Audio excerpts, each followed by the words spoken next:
अस्सलाम वालेकुम। अल्लाह ताला के फजलो करम और शुक्र के साथ आज की वीडियो का करते हैं आगाज़। सबसे पहले आप हमारा channel history with Adnan subscribe कर लें। यहाँ पर आपको हिस्ट्री के रिलेटेड वीडियोस देखने को मिलती रहेंगी। आज हम देखेंगे कुरान करीम में ईसा अलैहिस्सलाम की तालीमात और मौजूदा ईसाईयत के बारे में। आइए वीडियो को करते हैं आगाज़। कुरान पाक अपने से पहले नाज़िल होने वाली कुतुबों अंबिया की तस्दीक करता है, बल्कि कुरान मजीद में उनकी तालीमात का भी ज़िक्र किया गया है। हज़रत सैयदना ईसा अलैहिस्सलाम बनी इसराइल की तरफ माबूस किए गए थे। ईसा अलैहिस्सलाम पर अल्लाह तबारक व तआला की जानिब से किताब इंजील नाज़िल की गई थी, जिसमें बनी इसराइल के लिए हिदायत थी। कुरान करीम में भी ईसा अलैहिस्सलाम की तालीमात का ज़िक्र किया गया है। ज़ैल में हम कुरान शरीफ में ईसा अलैहिस्सलाम की तालीमात और मौजूदा इंजील में उनकी तालीमात का मुख्तसर जायज़ा लेंगे, जिससे ये वाज़ेह हो सकेगा कि इनकी असल तालीमात क्या थीं और मौजूदा ईसाईयत किस तरीके पर चल रही है। ईसा अलैहिस्सलाम की नबूवत का ज़माना गर्चा बड़ा मुख्तसर था, मगर उन्होंने इस मुख्तसर अरसे में तालीमात के वो नकूश छोड़े जो हमेशा यादगार रहेंगे। हज़रत ईसा अलैहिस्सलाम उन अज़ीमुल शान अव्वलो अल अज़म अंबिया कराम में से हैं, जिनका जिक्र कुरान मजीद ने बतौर ख़ास किया है और जिनकी तालीमात का बार बार हवाला दिया है। कुरान मजीद में एक तरफ तो हज़रत ईसा अलैहिस्सलाम की अज़मत और आफ़त को उजागर किया गया है, ताकि उनके मुतल्लिक़ यहूदियों की फैलाई हुई बदगुमानी का किला कमा हो, और दूसरी तरफ उन लोगों की शदीद मज़म्मत करता है जिन्होंने इनको खुदा या खुदा का बेटा करार दिया। इसके बरखिलाफ कुरान मजीद सैयदना ईसा अलैहिस्सलाम की साफ़ सुथरी तालीमात का बार बार हवाला देता है,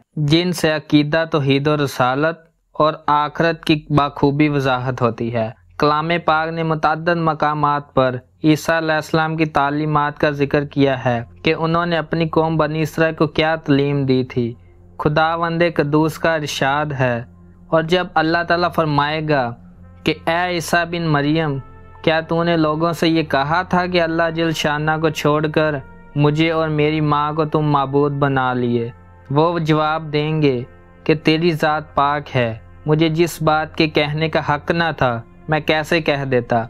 अगर मैंने कहा हो तो तू बहुत अच्छी तरह जानता है, मेरे दिल की बातें तुझ पर बाखूबी रोशन हैं। हाँ, तेरे जी में जो है वो मुझसे मख्फी है, तू तो तमाम तरगीब की बातों को खूब जानने वाला है। इमाम इब्न कसीर रहमतुल्लाह अलैह लिखते हैं, जिन लोगों ने मसीह परस्ती या मरियम परस्ती की थी, उनकी मौजूदगी में क़यामत के दिन अल्लाह जल शाना हज़रत ईसा अलैहिस्सलाम से सवाल करेगा कि क्या तुम उन लोगों से अपनी और वालदा की पूजा पाठ करने को कह आए थे?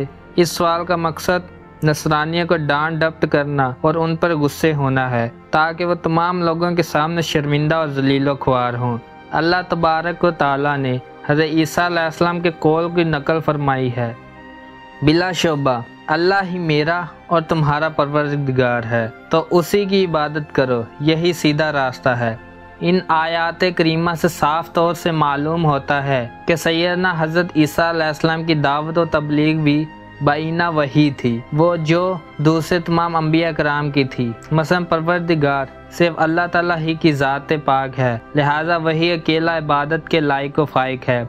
इस लिहाज से ईसाइयों का अकीदा और वहियत मसीह गलत करार पाता है।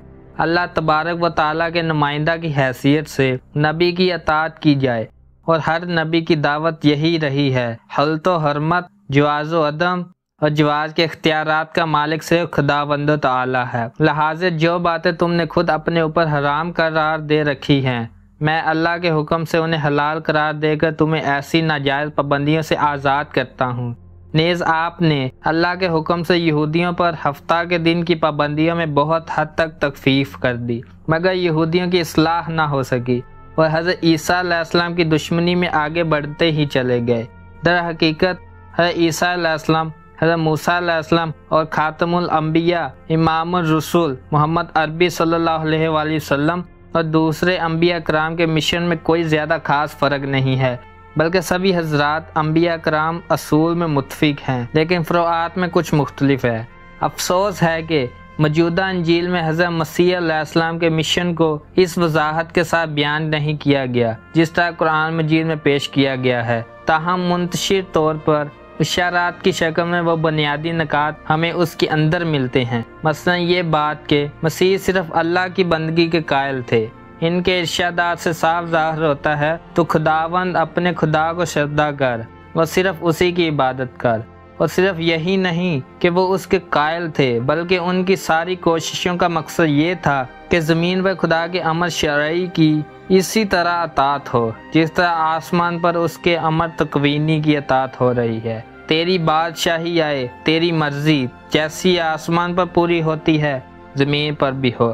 اسی طرح ان کے متعدد اقوال سے معلوم ہوتا ہے کہ حضرت عیسیٰ علیہ السلام اپنے آپ کو نبی اور آسمانی بادشاہت کے نمائندے کی حیثیت سے پیش کرتے تھے، اور اسی حیثیت سے لوگوں کو اپنی اطاعت کی طرف دعوت دیتے تھے۔ اللہ تبارک و تعالیٰ کا صاف ارشاد ہے، بے شک وہ لوگ کافر ہو گئے جن کا قول ہے کہ مسیح بن مریم ہی اللہ ہے، حالانکہ خود مسیح نے ان سے کہا تھا کہ اے بنی اسرائیل، اللہ ہی کی عبادت کرو جو میرا اور تمہارا سب کا رب ہے۔ یقین مانو کہ جو شخص اللہ کے ساتھ شرک کرتا ہے اللہ اس پر قطعاً جنت حرام کر دیتا ہے، اس کا ٹھکانہ جہنم میں ہے۔ گناہ گاروں کی مدد کرنے والا کوئی نہیں۔ قرآن و بائبل کے مندرجہ بالا آیات کریمہ سے ایسی تمام باتوں کی جامع تردید ہو جاتی ہے جو لوگوں نے پیغمبروں کی طرح منسوب کر کے اپنی مذہبی کتابوں میں شامل کر لی ہیں، جن کی روح سے کوئی پیغمبر یا فرشتہ معبود قرار پاتا ہے۔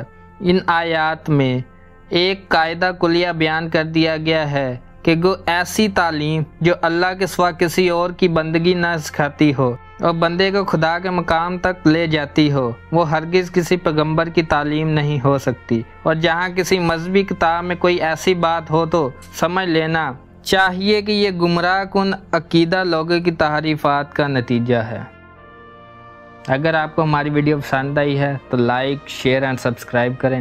آج کی ویڈیو کو کرتے ہیں اختتام۔ اللہ حافظ۔